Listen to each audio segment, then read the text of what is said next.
Subscribe करें और bell दबाएं ताकि कोई खबर रह न जाए।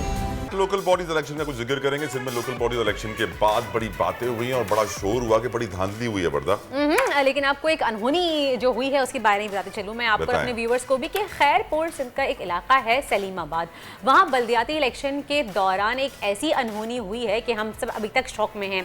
अनहोनी ये हुई है कि पीपल्स पार्टी के मजबूत गढ़ से एक मजदूर की बेटी ने इलेक्शन जीत लिया पीपल्स पार्टी को हरा के, और वो भी एक आज़ाद उम्मीदवार की हैसियत से। ये अपने आप में एक बहुत बड़ी बात है कि पीपल्स पार्टी के गढ़ में एक आज़ाद उम्मीदवार की हैसियत से परवीन शेख ने शिकस्त दे दी पीपल्स पार्टी को। लेकिन हमारे साथ इस वक्त मौजूद हैं शहनाज शेख, जो इनकी बहुत बड़ी सपोर्टर है। इन्होंने उनको सपोर्ट दी है और हिम्मत दी है। उनसे बात करेंगे और पूछेंगे कि मुमकिन कैसे हुआ। जी शहनाज, अस्सलाम वालेकुम। और बताइएगा कि कितनी जद्दोजहद करनी पड़ी सबके पीछे, क्या आपको वाकई उम्मीद थी कि ये अनहोनी होगी? वालेकुम सलाम बहन, आपका बहुत शुक्रिया। जी हाँ बिल्कुल, क्योंकि यहाँ पे जो आवाम है वो पुरानी सियासी पार्टियों से बहुत बेजार है, क्योंकि वो नाराज थे और वो आवाम के गरीब आवाम के मसले हल नहीं कर रहे थे। तो हमारा कम्युनिकेशन गरीब आवाम के साथ था, हमारी बहनें हमारे साथ थी। मैं दिन रात उनके साथ बातें मिलती थी, मुलाकातें करती थी, और उनके जो छोटे छोटे बड़े बड़े मसाइल होते थे कोशिश करते थे कि हम उनके हल करें।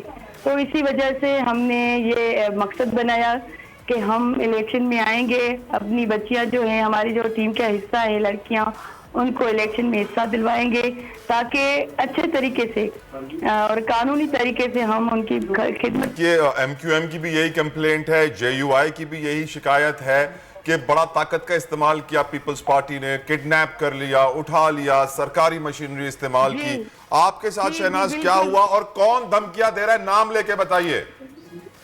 भैया मैं आपको क्लियर बता रही हूँ कि यहाँ पर जो सियासी भोतार है, पीपल्स पार्टी है, मैडम नफीसा शाह है, कायम अली शाह है, और उनके जो चेले चमचे हैं, DC है, SP है, जितनी भी इनकी मशीनरी थी उन्होंने इस्तेमाल किया, हमें डराया, धमकाया, हमारे ऊपर हमले करवाए। खुद madam Nafisa Shah polling station पे 11 बजे रात को आई और उन्होंने हमला किया, मगर हम न झुके न बिके, हमने मुकाबला किया है। अभी तक हमारे साथ बहुत कुछ हो रहा है, हम चैन के साथ नहीं बैठे। अभी तक हमारे ऊपर उनका बहुत प्रेशर है कि हम करें, हमें ज्वाइन करें, नहीं तो हम ये कितने को पैसे, वैसे शहनाज को पैसे ऑफर किए, कायम अली शाह ने को आपको पैसे ऑफर किए उनके ग्रुप में? उन्होंने पैसे की भी ऑफर किए, नौकरियों की ऑफर किए, उन्होंने ओहदों की ऑफर किए, MP MNA होने की ऑफर किए, सीटों की ऑफर किए, मगर हम इन करप्ट पार्टियों के साथ कभी नहीं जाएंगे, उनको कभी ज्वाइन नहीं करेंगे। हमारा जो मकसद है वो यही है कि हम अपनी गरीब बहनों के मसले हल करें। परवीन शेख, आप हमें ज्वाइन कर रही हैं, आपका बहुत बहुत शुक्रिया, आपने अपना वक्त हमें दिया। ये बताइए क्या तासुरात हैं, कैसा महसूस कर रही हैं आप? इतने बड़े लोगों से आपने टक्कर ली है, मुकाबला किया है, इलेक्शन जीत गई है काउंसलर का, अब आगे का क्या प्लान है परवीन? मैं बहुत खुश हूँ, और सिर्फ मैं खुश नहीं हूँ, मेरे गरीब मजदूर पड़ोसी, मेरे भाई जो मजदूर है, गरीब है, वो बहुत खुश है। उनके जो ख्यालात थे वो पूरे हो गए, जो उनके सपने थे वो पूरे हो रहे हैं।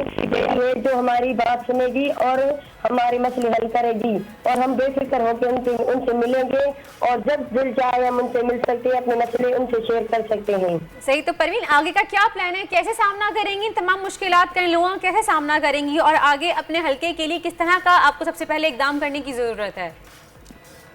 मैं अपने भाइयों की मदद करूंगी जो मेरे बस में होगा, और अगर मुझे आगे से नहीं मिलेंगे हक तो मैं छीन के भी लूंगी और अपने पड़ोसियों के गरीबों के मसले हल करूंगी। यही मेरा मकसद है। परवीन, खैरपुर से कायम अली शाह भी हैं, खैरपुर से कायम अली शाह भी हैं, 10 साल से ज्यादा वो वजीर आला सिंध रहे। क्या हालात हैं आपके इलाके के? पीने का पानी, बिजली, अशिया जरूरियात, सहूलियात कैसी हैं, सेहत की, तालीम की? परवीन, तकलीफ है, जब दुख और तकलीफ सोच है कि हम गरीब बाहर आए हैं। अगर हमारे अखराजात पूरे होते, हमारे मसले पूरे होते, तो हम कभी भी बाहर नहीं आते, उनके सामने कभी खड़े नहीं होते। ये उनकी जो है नाइली है, जो हम गरीब मजदूर की बेटी बाहर आकर उनका सामना किया है और उनसे जीती हूँ मैं। सब्सक्राइब करें और बेल दबाएं ताकि कोई खबर रह न जाए।